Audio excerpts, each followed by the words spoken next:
I will be presenting on antisocial personality disorder. My name is Matt Aida. That's Mattaita. My client's name is Frank Young.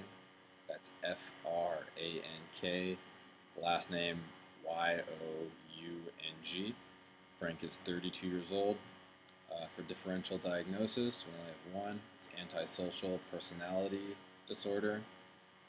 For primary diagnostic features, we have just one, and it's lifelong pattern of disregard for and violation of the rights of others, which manifests in behaviors that are impulsive, outside the parameters of social laws and morals and lack of responsibilities.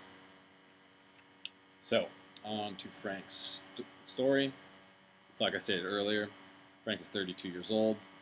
He was transferred from prison to a psychiatric unit as a result of a recent suicide attempt.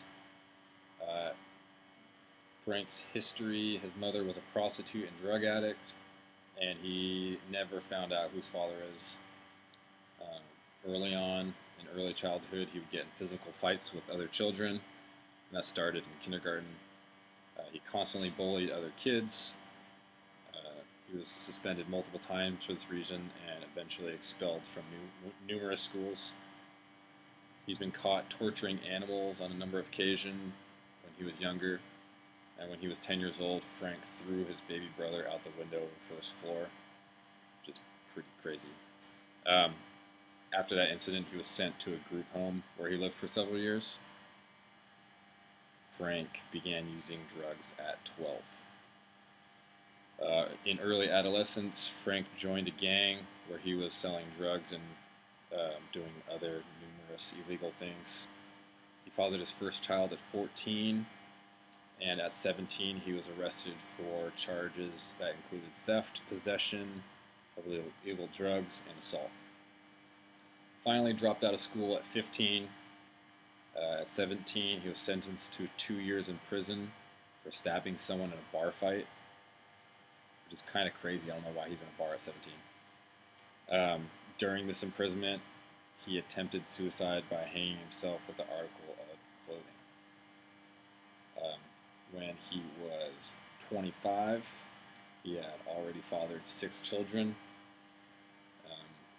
and he had been treated for a few series of drug overdoses, one of which was intentional. When he's sent to psychiatric care, he seems to get better pretty quick, but then he starts to stir up trouble in the ward, leading to other patients in results concerning smoking privileges, passes, and need for medication. And the last thing it says is that he was caught having intercourse with a 6-year-old female patient at the psychiatric care facility. So Frank's an interesting dude. On to the multi-axial.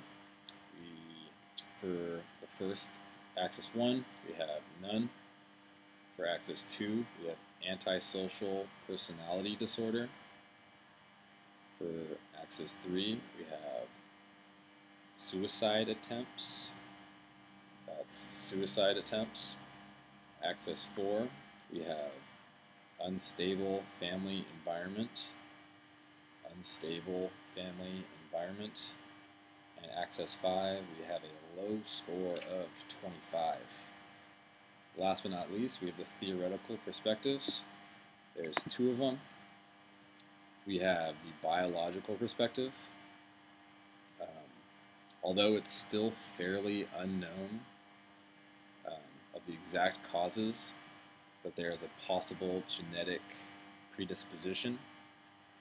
There's also possibilities of abnormal brain structures with a smaller amygdala, which leads him to not learn from his mistakes. Also, an underdeveloped prefrontal cortex, limiting his judgment. last but not least, the behavioral perspective experiences observational learning because as a lack of role models to show him how to handle choices, he is operantly conditioned because he was able to get away with criminal activity which is negatively reinforced as he avoids situations.